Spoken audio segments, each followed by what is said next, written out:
د افغانستان یو ښکلی او شین ولایت د پروان ولایت چې د افغانستان په زړه کې موقعیت لري. تر پایه راسره اوسئ ځکه په دې ویډیو کې به د دې ولایت په هکله پوره معلومات وړاندې کوو.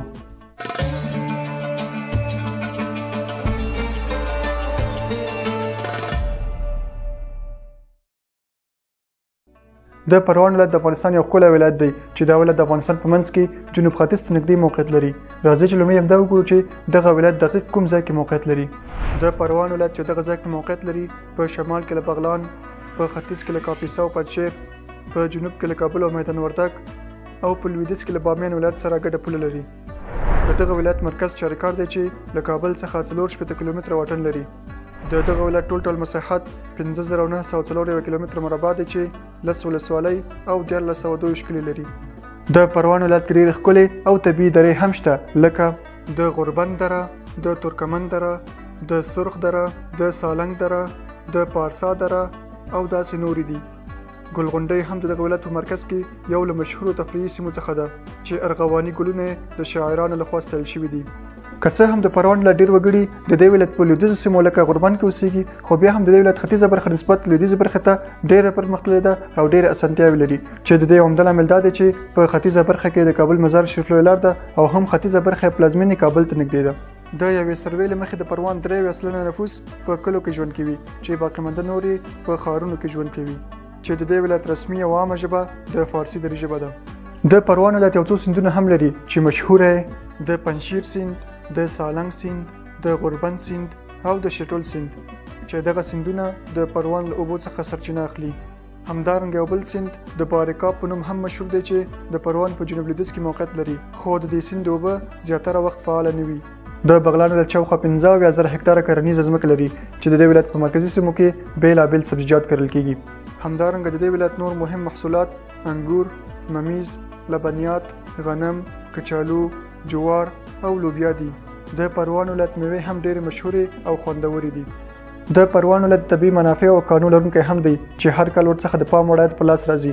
د دې ولایت یو څو کانونه دا دي: د سرخ پارسا، سیاګرد او تخان د ډبرو د سکرو کانونه، د ترکمن په دره کې د مسو کانونه، د سرخ پارسا ولسوالۍ کې د جست او سرب کانونه، په جرخوش کې د سرو زرو کانونه، په سالنګ کې د مرمرو کانونه او داسې نور ډېر کانونه موجود دي.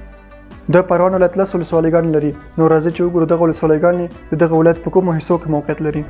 د بګرام ولسوالۍ، د غوربند ولسوالۍ، د کوه صافي ولسوالۍ، د سید خیل ولسوالۍ، د شیخ علي ولسوالۍ، د جبل سراج ولسوالۍ، د سالنګ ولسوالۍ، د سرخ پارسا ولسوالۍ او په اخر کې د چاریکار ولسوالۍ، کوم ولسوالۍ چې د ولایت مرکز هم دی. د پروان ولایت کې مختلف قومونه ژوند کوي او همدارنګه په دې ولایت کې کوچیان هم په ډېره پیمانه د کال په فصلونو کې تګ راتګ کوي. د دې ولایت په اکثره شمال شرقي مناطقو کې تاجکان ژوند کوي، خو بیا د دې ولایت په مرکزي سیمو لکه شینوار او سیاګرد کې پښتانه ژوند کوي. هزارګان بیا د دې ولایت په جنوب او لویدیځ کې اوسېږي. د پروان په ولایت کې تقریبا 65% دري او 35% پښتو ژبه ویل کیږي. د کوچیانو تعداد په دې ولایت کې په هر فصل کې فرق کوي چې په ژمي کې د دې کوچیانو تعداد 1,000 خو په اوړي کې تر 1,100,000 پورې رسیږي. د پروان ولایت تاریخ هم د افغانستان د نورو ولایتونو د تاریخ په څیر له میلاد څخه مخکې وخت ځي. راځئ چې د ولایت تاریخ ته یو لنډه کتنه وکړو. د پروان ولایت له دې امله چې د ورېښمو د لارې یا راه ابریشم پر سر و او هم ډېر شین طبیعت لري، نو د تاریخ په هره مرحله کې ډېر د پام وړ ګرځېدلی دی. لوی سکندر هم د 209 قبل میلاد کې چاریکار د باز په وینا بګرام د خپل شرقي پایتخت په توګه انتخاب کړی و. لوی سکندر چې کله پروان ته راورسېد نو ژمی یې دلته تیر کړ. د هلته د جبل سراج ګوښه کې د پخواني پروان په نوم یو ځای آباد کړ چې اوس د قفقاز یا اسکندریه په نوم یادېږي چې زیاتره مقدونیان او یونانیان هلته پاتې شول. د پروان ولایت د کوشنیانو په وخت کې نور هم هغه وخت اهمیت پیدا کړ کله چې لوی کنشکا د پګرام خال د خپل اوړني پایتخت په توګه غوره کړ. د کوشنیانو څخه وروسته د بغلان اوسنی ولایت د ساسانیانو د امپراتورۍ برخه شوه، خو کله چې په 209 میلادي کال کې مسلمانانو په پروان برید وکړ نو د اسلامي خلافت برخه شوه. کله چې چنګیز خان او مغولو پر افغانستان او پروان حمله وکړه نو جلال الدین خوارزمشاه چې د خوارزمشاهیانو مشر و له مغولو سره سختې جګړې وکړې چې دوی ته ډېر تلفات واړول. همدارنګه پروان د تیموریانو او دورانیانو برخه هم ګرځېدلې ده چې بالاخره اوس پروان د افغانستان یو ولایت دی چې لا د افغانستان په مرکز کې موقعیت لري. د پروان ولایت کې مالداري هم یو له مهمو سکتورونو څخه ده چې په دې ولایت کې د کرنې ترڅنګ د پام وړ وده کړې ده. د پروان ولایت کې څه د 5 له 3,000 غواګانو څخه شیدې او غوښه تولیدېږي. او همدارنګه په دغه ولایت کې هر کال له 1400 ټنو څخه زیات د چرګانو غوښه تولیدېږي. د پروان ولایت د علم او پوهې په ډګر کې هم ډېر مخکې دی چې پکې مشهور باعلمه خلک هم زیږېدلي دي لکه امام ابو حنیفه. امام ابو حنیفه په 8 هجري کال کې په عراق کې زیږېدلی دی خو په داسې حال کې چې اصلا د پروان ولایت څخه و. نوموړی د 4 سني مکتبونو له ډلې څخه یو فقهي مشر و چې اصلي نوم یې نعمان بن ثابت دی. د پروان ولایت رسمي ژبه د فارسي درجه ژبه ده خو په دې ولایت کې په نورو ژبه هم خبرې کیږي او پکې مختلفې لهجې کارول کیږي لکه با دولت ده مطابقی که از همین فامیل ما است همیا را یا بکشه یا با خود ببره که ما را از بین ببره فضل خدا که یک دانه کوک از فیل میکنه. خودش آمد با موتر زیرش توقف کرد با این شد از موتر کت از این گپ زد بعد از اون مشاجره لفظی کردن.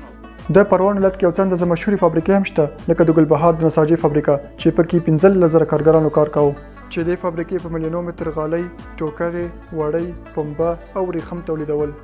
هغه هیوادوال مو چې په دغه ولایت کې ژوند کوي د پروانیو په نوم یادېږي چې د 2015 میلادي کال د نفوس شمېرنې له مخې د دې ولایت ټول نفوس 6,04,503 تنه و.